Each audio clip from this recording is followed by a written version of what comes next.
Continuando con la pregunta número 2, acá vamos a hacer una pregunta práctica. Ya, entonces nos dice así. Para viajar de origen a destinos existen dos rutas disponibles. La figura muestra la relación de los tiempos de viaje en minutos y número de vehículos. Las preguntas están abajo y vamos a ir avanzando cada una de ellas con la gráfica que muestra. Entonces, ya, esta es la gráfica que nos da el problema. Entonces sería bueno que le podamos tomar una foto, o porque yo voy a estar volviendo normal, pero sería bueno que lo tengan a la mano para que estén avanzando conmigo y no se pierdan. Ya, a ver, entonces vamos por la pregunta, la A. Ya, dice, indicar cuál es el flujo vehicular que salió del origen O y que se asocia al punto de coordenada 100 y el primer principio de Wardle. Ya, entonces nos dicen a qué punto se asocia el punto 100, ¿no? Coma 16, que es 100 número de vehículos de la ruta por el tiempo de viaje de 6 minutos. Entonces, eh, cuando las dos rectas se intersectan, están indicando que para la ruta uno hay en ese punto 100 número de vehículos y 100 número vehículos para la ruta 2. Entonces, lo que está explicando, ¿no? Acá dice, el punto 100,16 muestra que cuando hay 100 vehículos en cada ruta, el tiempo de viaje es igual a 16 minutos, ¿no? Porque eso es lo que indica la gráfica respecto al punto que se tiene. Entonces, como se mencionó en la primera parte del problema, ¿qué significa cuando se igualan el número de vehículos? Esto significa que está cumpliendo primer principio de Warren, ¿no? Que señala que el costo de todas las rutas debe ser el mismo. Perdón, se igualan las rutas. Entonces, en este caso, para la ruta uno se tiene 100 vehículos en flujo y para la ruta 2 también. Entonces, ¿cuál sería el origen, ¿no? Sería 100 para cada ruta, entonces en total serían 200 vehículos que están fluyendo. A ese se le llama el origen del flujo vehicular. Ya, entonces, para la primera pregunta, indicar cuánto es el flujo vehicular que sería del origen sería 200 vehículos, porque a cada uno se le atribuye 100 porque están consiguiendo en la recta, ¿no? Ya ver. La siguiente pregunta indica explicar si la siguiente expresión es correcta. La gráfica nos muestra que solo en los puntos donde las rectas se intersectan se alcanza el primer principio del cuadro. Ya, nosotros primero, con la gráfica que tenemos, ¿no? Tenemos dos puntos, ¿no? Dos puntos, ¿no? Podemos hallar la ecuación de la recta, ¿no? Entonces, planteamos nuestra ecuación de la recta, ¿no? Igual a x1 más b, y acá también podemos hacerlo con el punto de corte, ¿no? Tenemos acá, para el número de vehículos cero, tenemos un tiempo mínimo, un tiempo de viaje mínimo de 16 minutos, de 10 minutos en este caso, y para el otro es 15. Entonces, cuando x es cero, tenemos el costo en 10 minutos, y para cuando x es cero, en la otra ruta tenemos el costo de 15 minutos. Entonces, realizando operaciones sencillas, podemos obtener también con otro punto el 100, que es para ambos, ¿no? Contenemos 100 vehículos, el tiempo de viaje es 15 minutos y nuevamente para la ruta 2 también, dando por ecuaciones estas dos rectas, ¿no? Que son las rutas. Ahora, estas ecuaciones nosotros también podemos, bueno, lo vamos a igualar porque vamos a utilizar el primer principio de Wardrop, ¿no? Pero ahora vamos a hacer una diferencia. Vamos a suponer que en el primer caso, en el punto 100,16, eh, explicamos en el apartado A que están en flujo 100 vehículos para cada uno, ¿no? O sea, 200 de origen total. Y ahora, ¿qué pasaría si ahora si suponemos que solo pasan 100 vehículos? Entonces, tendría que cumplirse que no, que el flujo de las dos rutas se debería sumar 100 y a la vez que por el primer principio de Warto tenemos que igualar costos. Entonces, miren, entonces tenemos dos ecuaciones, dos incógnitas, ¿no? Esta ecuación y las dos primeras ecuaciones, ¿no? Porque tienen que ser iguales, ¿no? Por el primer principio. Entonces, operamos, operamos así, una, ¿no? En función de la otra, y obtenemos esta cantidad de vehículos. Y es resolver, ¿no? Sistemas de ecuaciones, tenemos x1, x2 que indican la cantidad de vehículos que se pasa por la ruta uno y pasa por la ruta 2. Entonces, y nuevamente podemos saber con los vehículos cuánto es el tiempo de viaje, que sale 15,16 minutos, sí, 15,16 minutos. Entonces, ¿qué significa esto? Que en la gráfica deberían chocarse, ¿no? También en el punto X, el punto 15,16, ¿no? Sí, el punto 15 y 6. Pero eso no ocurre. Entonces, ¿qué significa? que la gráfica no está mostrando lo que que la gráfica nos muestra que solo en los puntos de las rectas no.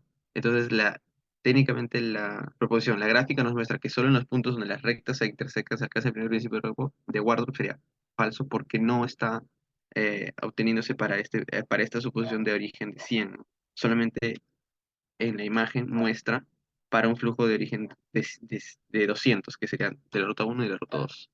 Entonces, bueno, ahí dicen, ¿no? La expresión es falsa porque también se alcanza el primer principio de Borro en la recta donde no se intersecta, que serían estos puntos, ¿no?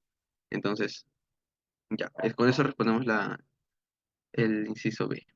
Ya, a ver, sigamos con el inciso C. Dice, un alcalde le propone a un ingeniero que aumente un carril en la ruta 2 para hacerla más atractiva. eh, si la cantidad de vehículos que sale de origen es 50. Ya, entonces, nuevamente nos están dando, ¿no? La cantidad de vehículos que salen de origen. Cuando dice cantidad de vehículos que salen del origen, significa los que circulan la ruta uno más los que circulan por la ruta 2. O en total, ¿no? La medida sugerida por el alcalde funcionará si se considera el beneficio del usuario. Ya, entonces, ya. Se supone que yo quiero mejorar como supuestamente, bueno, el alcalde propone que se debe mejorar el carril 2 y yo para que quiera sea útil la ruta 2 tiene tiene que tener menor costo en tiempo o que al menos el flujo cuando el tiempo de el tiempo cuando sea cero sea igual al costo de la primera, ¿no? Como se hace normalmente. Entonces, hay dos formas de hacerlo, ¿no? Primero podemos, este sería el costo, la ruta 2, ¿no? Esta es la ruta 2 y esta es la ruta uno. Entonces, ¿qué debería hacer yo? Se supone que yo debo hallar el punto cuando, eh, para yo hacer, cuándo podría ser que se pasen a la ruta 2, o sea, cuándo podría ser la cantidad de vehículos o la cantidad de minutos que hacen para que yo pueda hacer que me salga más atractivo la ruta 2, ¿no? Entonces, yo planteo esta de acá, ¿no? O sea, si yo digo que no va a pasar ningún carro por la ruta 2, entonces, como mínimo tendría que tiene un costo de 15 minutos, ¿no? Pero yo planteando con los 50 vehículos que pasen solamente por la ruta uno se demoran 13 minutos. Entonces, esto es como es como un problema más de lógica, si es que lo queremos ver así. Si yo supongo que todos los carros pasan, porque yo sé que el origen significa que X1 más X2 tienen que ser 50, que es la cantidad de vehículos totales, pasan por una ruta, pasan por dos rutas. Pero yo voy a empezar que para que yo, o sea, yo suponga, voy a suponer que si los primeros 50 vehículos pasan por la ruta uno. Entonces, yo me estoy dando cuenta que están demorando solamente 13 minutos. Entonces, ¿por qué yo usaría la ruta 2? ¿No? Si me está tomando más tiempo, aún no pasa. Claro, esta es una forma de decir que como mínimo te vas a demorar 15 minutos pasando por la ruta 2. Entonces, esto también es una manera de ver y decir, no, entonces no tendría sentido que, o sea, la forma en la que se propone, ¿no? Que aumente el carril o se quiera ver de manera más atractiva la ruta 2 es imposible, ¿no? Porque aún así me demora mucho más tiempo. Lo mismo sería si yo hallo la cantidad de vehículos.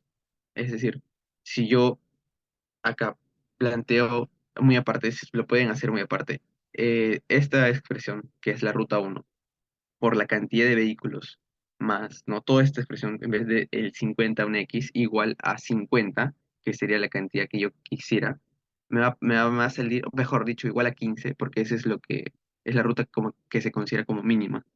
Sería 0,06 por X1 más 10 igual a 15 y hallaríamos un X, que ese X representaría la cantidad de vehículos. Y si mal no recuerdo, que más abajo lo vamos a resolver, también ese número es muy excesivo, entonces a la cantidad de vehículos. Entonces eso significa que tendría que haber mucho más origen, ¿no? En la ruta para que podamos usar la ruta 2. Por eso dice, el costo, bueno, en este caso lo hicimos con costos, entonces con el tiempo, ¿no? Como el tiempo de la ruta 2 es mayor a la ruta uno, la medida resulta innecesaria, ya que si se considera beneficio del usuario, todos los vehículos serían por la ruta 1. Entonces es exactamente eso.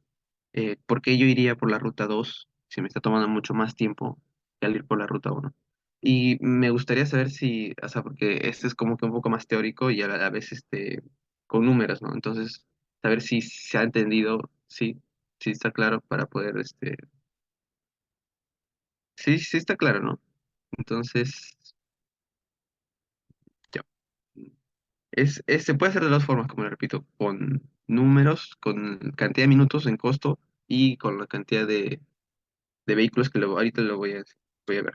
También lo voy a decir, ya. Ya, la pregunta dice, ¿puede darse el caso, ya, de que para un flujo Q que parta del origen, ¿no? Y se le aplique el segundo principio de Wardle, solo se utiliza una ruta? Ya. El segundo principio de Wardle hace referencia al beneficio social, ¿no? En conjunto. Entonces, acá me están planteando que para un flujo Q, ya sabemos que el flujo de origen, ¿no? Se refiere a la cantidad de vehículos que pasan por ambas rutas. Entonces, planteamos esta expresión y, bueno, esta parte es para hallar el costo total, sabemos que es, ¿no? La, la ruta por la cantidad de vehículos más, que es el tiempo, ¿no? El costo por cantidad de vehículos, ¿no? Y el tiempo de costo por la cantidad de vehículo por vehículos, ¿no? Acá vamos a hacer el costo total. Entonces, mm, obtenemos esta expresión, que esta es la ruta uno por su cantidad de vehículos, y ya está reemplazado, ¿no? X2, que era 0,01 por X2, que es Q menos X1 más 15, por la cantidad de vehículos, que sería otra vez Q menos X1. Operamos esto y obtenemos una ecuación cuadrática y nuevamente para nosotros sabemos que para poder hallar máximos y mínimos se hace, ¿no? Bueno, ya está dicho que tiene que ser, el segundo principio de Guardo habla que la derivada tiene que ser, ¿no? Para hallar máximos y mínimos respecto al número de vehículos tiene que ser cero. Entonces, planteamos y obtenemos esta expresión. ¿Qué significa esto? Que la cantidad de vehículos va a estar dependiendo del flujo, ¿no? Entonces, aún hay algo más. Entonces, también tenemos esta expresión y la expresión inicial, ¿no? Y ya. Pero ahora, nos mencionan, ya, puede darse el caso de que para un flujo Q que parte del origen se aplique el segundo principio de Wardle. Ya tenemos la primera expresión. Listo. Ahora, yo, para que se utilice el, la ruta 2 al inicio planteamos, como ya nos dicen que hay dos rutas, ¿no? Ya se está diciendo se va a usar las dos. Entonces, se supone que el flujo, que es Q, tiene que ser mayor a la cantidad de vehículos que pasa por la ruta uno. Entonces, por qué tiene que cumplirse esto, no? Porque es muy diferente al caso anterior, que yo asumí que si era necesario que pasen por la ruta 2 a que acá me digan que el flujo ya es porque yo estoy hallando costos, ¿no? O sea, yo estoy hallando, asumiendo desde que parto esta expresión, que esta cantidad de número, de esta cantidad de vehículos de la ruta 2 es positivo. Entonces, de aquí mismo sale la expresión, ¿no? Entonces, sí pasan carros por la ruta 2. Entonces yo puedo decir que Q es mayor a X1, ¿no? Y justamente Q1 el X1 ya lo teníamos despejado acá. Entonces, acá obtenemos una expresión.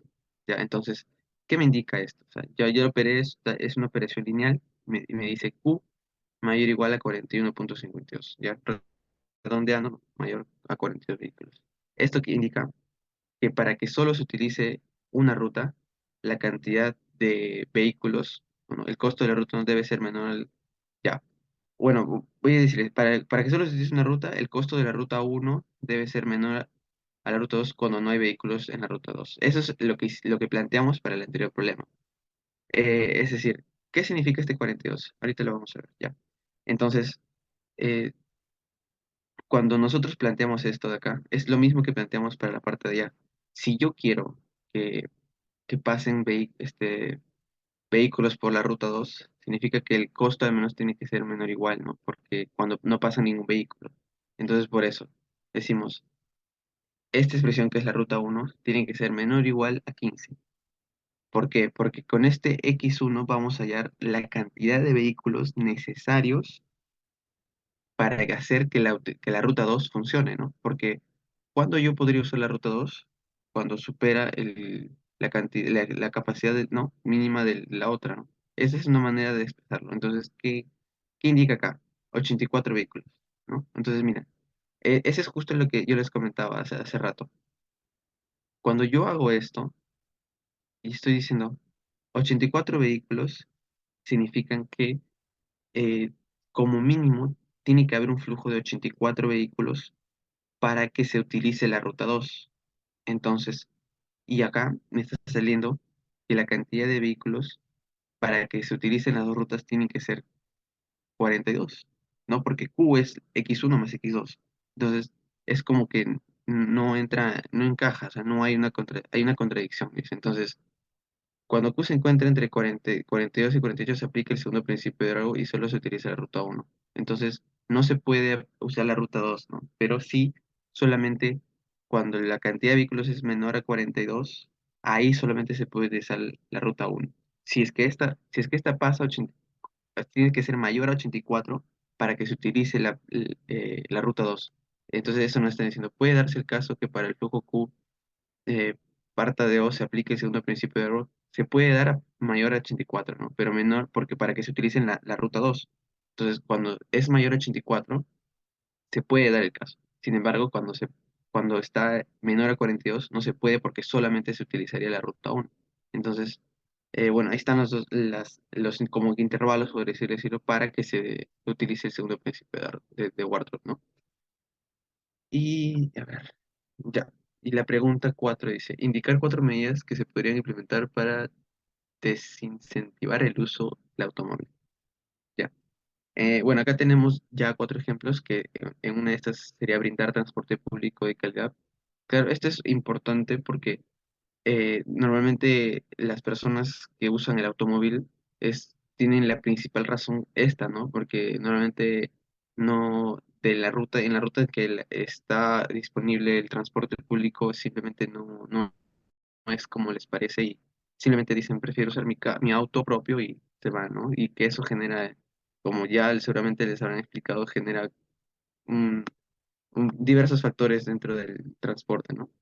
Bueno, acá también nos indican peatonizar algunas calles o permitir el paso únicamente de transporte público en ellas. Esto es más también como una forma de usar la señalización, ¿no? Peatonizar algunas calles hace para que también tú estés no solamente aparte del transporte público, también estés, bueno, que tenga, ser una ciudad más, inclusiva, ¿no? También eso es importante y tiene que ver no solamente con el transporte público. Ya bueno. Bueno, también campañas de concientización acerca de los impactos negativos del uso excesivo de los vehículos. Bueno, esto también es como que una medida también, pero también incluye también al factor ambiente, ¿no? Porque ustedes saben que es un tema muy amplio hablar de la contaminación acerca de los usos de vehículos, ¿no? Y eso es también relevante. Y finalmente, aumentar las tarifas de los estacionamientos. Claro, eso, o sea, todas esas son medidas, ¿no? Si yo aumento las tarifas de los estacionamientos, entonces casi muy poca gente va a querer sacar su auto para usar en el transporte, ¿no? En el transporte o su movilidad. Y técnicamente existen muchas otras cosas más, como también puede existir personas que se incentive tener el trabajo cerca de donde se vive, o incentivar a trabajos, teletrabajo, como se le dice últimamente, ¿no? Y técnicamente todas esas medidas pueden ponerlo, ¿no? Sí, son buenas y también justificarlas si es que se los piden.